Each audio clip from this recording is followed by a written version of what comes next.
Hello, my name is Nico Steves. Welcome to this week's installment of Constant Procession.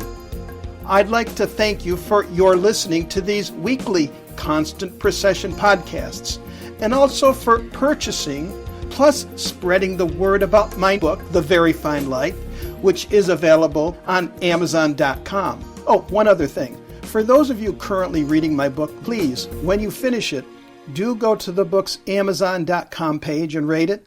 I have a link at nicosteves.com that will get you to the page on Amazon. For those of you just subscribing to these podcasts, here is a bit of background about my book, The Very Fine Light. The Very Fine Light is a contemporary novel with Christian themes about a village on the verge of bankruptcy, the mayor with a secret, and Randy, a fun-loving co-worker who's always in trouble for telling it like it is. I'm going to depart from specific apparitions of the Virgin Mary to cover a bit of ground surrounding a few saints during the times when the British Isles were exporting the Apostolic Church beliefs into the European continent.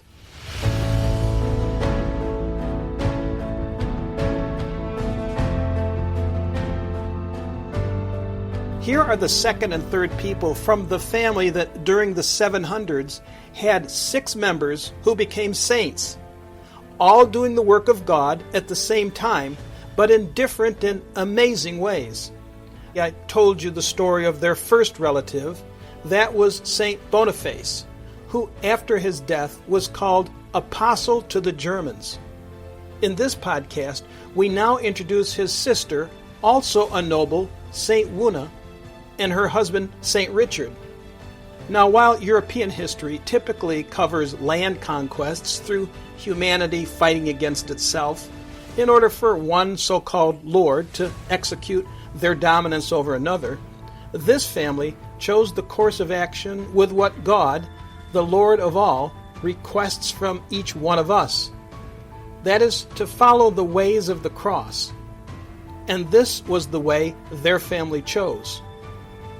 I've learned of several reasons attributed to this decision for both St. Richard and St. Wuna. It's been written that Richard was born in the year 688 AD. I've not found a date for St. Wuna's birth, but they grew up in Wessex, as did St. Wuna's older brother, St. Boniface, who may have been quite a bit older.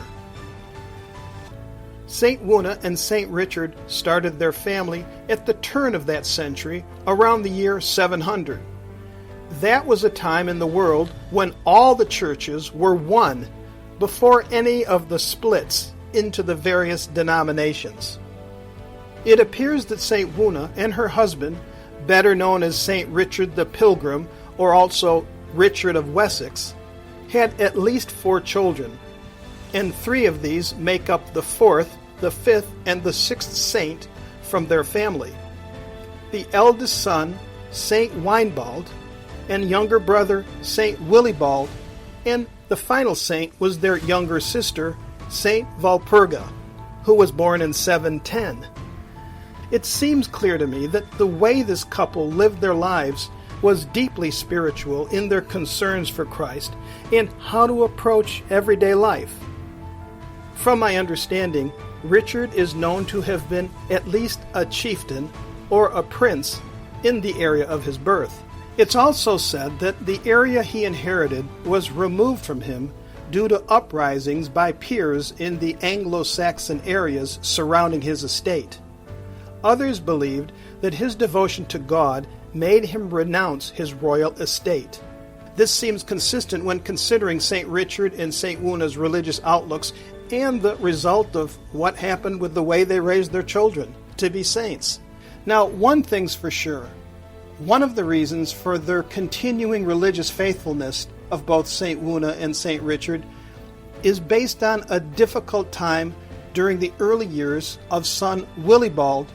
He was just 3 years old at the time, and he became deathly ill, and they feared for his life.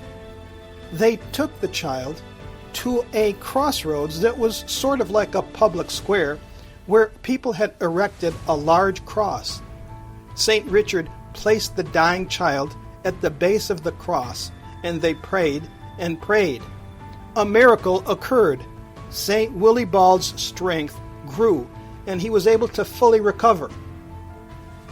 Unfortunately, St. Wuna died around the year 710 AD, most likely after giving birth to St. Valpurga.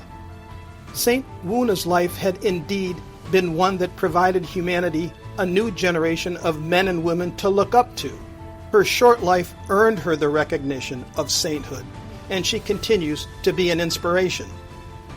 In the year 720, with his sons now grown, St. Richard wanted to take up pilgrimage to the Holy Land, and so he placed his 11-year-old daughter into the famous monastery of Wimborne in Dorset, England. There will be more about St. Valpurga and her life in an upcoming podcast.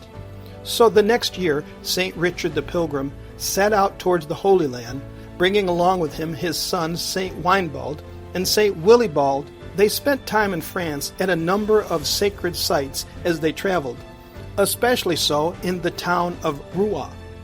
But Richard did not make it to the Holy Land. He died before getting to Rome. In 722, he passed away in Italy, where they had been staying at Lucca. Some say it was malaria. Others say it was the Black Plague that got him. Either way, his death was quite sudden and unexpected. He was buried there at St. Fridian's Church. St. Richard has been honored there to this day. And in addition to the miracle of saving his young son those years back, it is said that miracles occurred at his tomb as well. And that was just 2 years after he and his sons began the voyage into the unknown. More to come for his sons in upcoming podcasts. So St. Wuna and St. Richard provided the world 3 children who were raised the same way the 2 of them were raised, thinking and working to make the world a better place. Till next week, I'm Nico Steves here. My book, The Very Fine Light, can be found using the title, The Very Fine Light, on Amazon.com. Please feel free to contact me at nicosteves.com. That's Nikos Steves, Steves.com. If you like this episode, and for more, share them with friends. This is Nico Steves. Thank you. See you next time.